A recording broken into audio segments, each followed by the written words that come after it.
ഒരു കാര്യം ചോദിക്കട്ടെ, എന്നെങ്കിലും കൽപ്പന എന്നെ സ്നേഹിച്ചിരുന്നു? അതോ കളിയായിരുന്നു? അല്ലെങ്കിൽ പിന്നെ ഇങ്ങനെ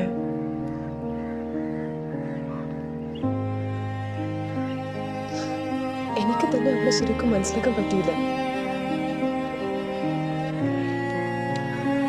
ശരിക്കുമുള്ള കൽപ്പനയെ ഞാനും മനസ്സിലാക്കാൻ ശ്രമിച്ചില്ല. ഞങ്ങൾ തമ്മിൽ ആ രീതിയിൽ സംസാരിച്ചിട്ടില്ല. സംസാരിച്ചത് കുറെ കത്തുകളിലൂടെ മാത്രം.